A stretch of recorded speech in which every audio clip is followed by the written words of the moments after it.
عزیز ناظرین، ایک بار پھر سے آپ کا خیر مقدم ہے ہمارے پروگرام الحق میں. عزیزوں، آج ہم کچھ خاص بات کرنے جا رہے ہیں.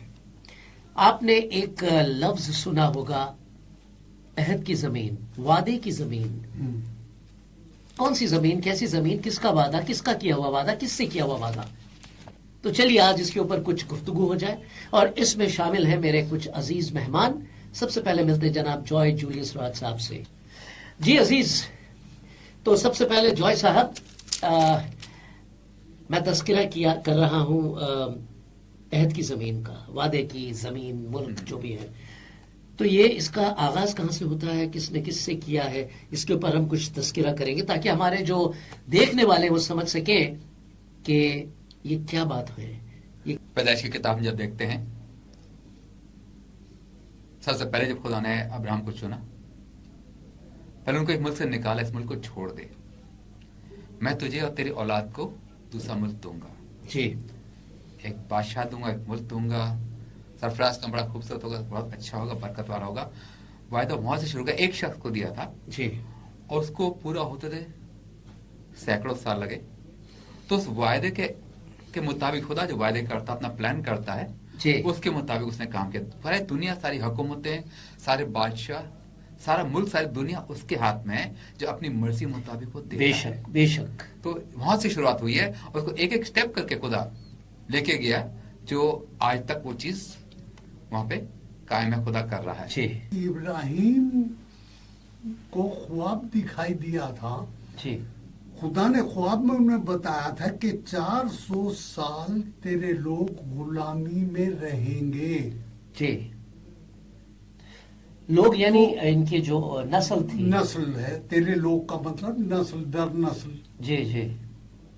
تو جب ہم، اس لیے میں کہہ رہا ہوں جی. تیری نسل، تو 400 سال یہ لوگ مصر میں غلامی میں رہے. جی. ان سے پوچھے کہ انہوں نے کیسے جی. مصیبتیں، مشکلیں اور حالات سہے ہیں. میں جی. ایک جگہ کہیں تھا کسی ملک میں، تو میں نے ذکر کیا اس بات کا کہ وہ کیمپ جو لگتے ہیں جب لڑائی ہوتی ہیں، ریفیوجی کیمپ، تو اس کے بعد ایک عورت میرے پاس آئی اور رونے لگی. جی. میں نے کہا بھئی کیا بات، کہ بس وہ جو آپ نے ذکر کیا وہ مجھ پہ گزری ہے. تو وہ بتانے لگی. میں نے کہا بھئی مجھ پہ تو نہیں گزری. تو میرا کہنے کا مطلب یہ ہے کہ کس طریقے سے 400 سال انہوں نے غلامی میں گزارے، اور وہاں سے وہ پھر خدا نے ان کو نکالا کس طریقے سے. جی، کیا بات ہے، اس کے بعد غلامی سے کیسے یہ لوگ باہر نکل پائے؟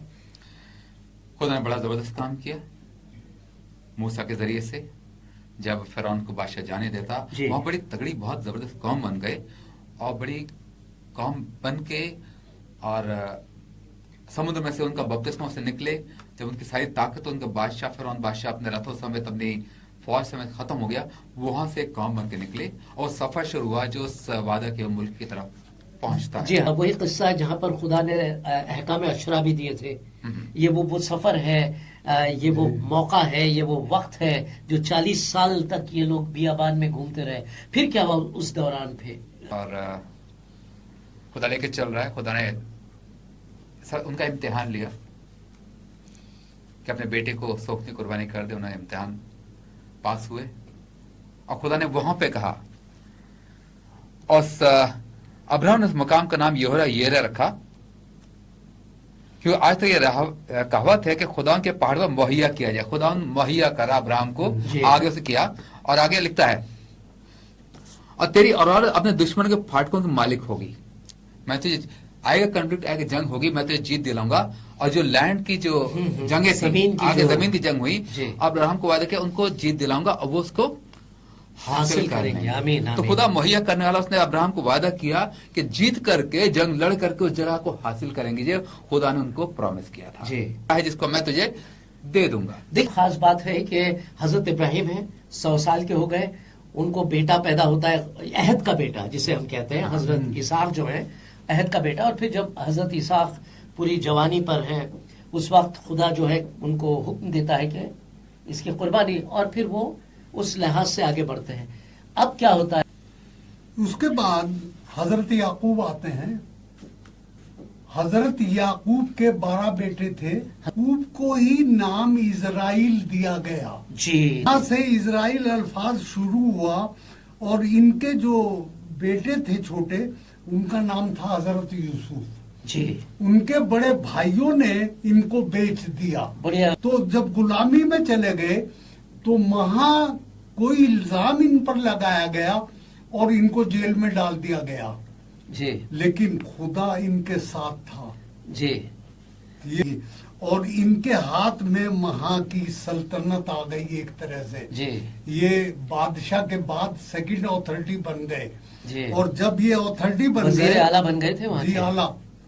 تو وہاں بن گئے تو انہوں نے پھر اسرائیل کو اپنے خاندان کو جو ابھی ایک خاندان تھا ان کو بچایا. جی. یہاں سے یہ کہانی شروع جی. ہوتی جی. ہے. جی. اور پھر یہ آگے اسی جی ہاں. طریقے خدا انتظام کر رہا تھا. ادھر وہ 400 سال غلامی میں ہیں. ایک قوم تعداد میں بڑھتی جا رہی ہے. ان کو روحانی طور پر فزیکلی تیار کر رہا ہے اور ادھر جو ملک ان کو دینا ہے ادھر تیاری ہو رہی ہے. جی. اور خدا دو طرفہ تیاری. جی ہاں. وہ جو ملک مجھے دینا پہلے پلان کیا ہے اور خدا نے کہا تھا جب تک ان کا گناہ میں لیٹ اس لیے کر رہا ہوں ان کا گناہ بڑا نہیں ہے. ان کے گناہ کے بڑھنے کی وجہ سے ان کا ملک ان سے لے کر کے تم کو دوں گا. جی. جی. خدا نے انتظار وہاں کیا. کے جو پرانے جی ہاں، باشندے تھے ان کا ان کے گناہ کی وجہ سے. جی. تو ان کو تیار کیا, ان کو پاک صاف کیا, بلکہ ان کا سفر بھی تھا. ان کی ایک تیاری تھی. بہت سزائیں دی, بہت سا ان کو تربیت دی, بہت کچھ سکھایا, ان کو شرع دی, ان کو بہت کچھ جی. دیا. جی. اور بلکہ بہت سے لوگ مر گئے. کسی قوم کا طرفدار نہیں ہے. بے شک. ان کو جو لینڈ دیا ہے, جو جگہ دی, لیکن پہلے ان کو بہت ہی زیادہ سخت عذاب سے گزارا, غلامی سے گزارا اور اتنے مر گئے. تب ان کی جو اولاد آئی ان کو وہ ملک انہوں نے ان کو دیا, وعدے کے جی طور پر دیا. حضرت یہوشو لیڈر بنتے ہیں. جی. جی. اور وہ اسرائیل قوم کی اب یہ قوم بن گئی. جی. پہلے ایک انسان کا نام تھا, ایک خاندان بنا, وہاں سے ایک قبیلہ بنا اور اب یہ قوم بن گئی. جی. جی. اور یہ لے کر کے جاتے ہیں اور ان کو لڑائی لڑتے ہیں اور ان کو وہ زمین وعدہ کی ہوئی دلواتے ہیں. جی. اور دلوانا یہ نہیں کہ ایک ملک دلوا دیا, الگ الگ حصوں میں, کیونکہ 12 بیٹے تھے. جی. ان کے تقسیم کر کے اس زمین کو, اس ملک کو الگ دیا الگ اس کو بساتے ہیں. الگ الگ بیٹوں کے نام, ان خطہ جو ہے انہیں دے جی ہاں, دیا گیا تھا. جی. ان صوبوں کے نام, جی. ان بیٹوں کے نام سے, جی. یہودا کے نام سے یہودا, بنیامین. جی. جی. تو اس طریقے سے بساتے ہیں. جی.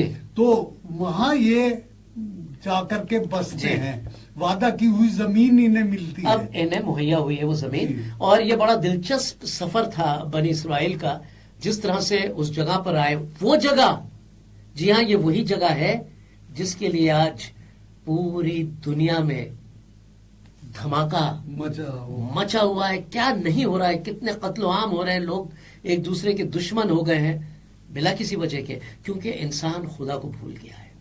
انسان بھول گیا ہے کہ ان سب کے پیچھے خدا کا بہت بڑا ہاتھ ہے, خدا کا ایک خاص منصوبہ ہے, لیکن اس منصوبے کے خلاف لوگ چل رہے ہیں. کچھ لوگوں نے ایسے مذاہب بنا لیے ہیں کہ وہ سمجھتے ہیں کہ وہ جو کر رہے ہیں بالکل صحیح ہے. ان کے مذہب کے تعلق سے وہ اس خدا سے لڑ رہے ہیں جس خدا کو وہ سمجھتے ہیں کہ وہ مانتے ہیں, لیکن ایسا نہیں ہے. عزیزوں, یہیں پر ہم اس ایپیسوڈ کو ختم کریں گے. آپ کے لیے سوچنے کے لیے ہم نے کچھ باتیں دی ہیں. اگلے ایپیسوڈ میں ہم کچھ اور خاص باتوں کا خلاصہ کریں گے. بس انتظار کیجئے, ہم گئے اور آئے. خدا حافظ. خدا حافظ.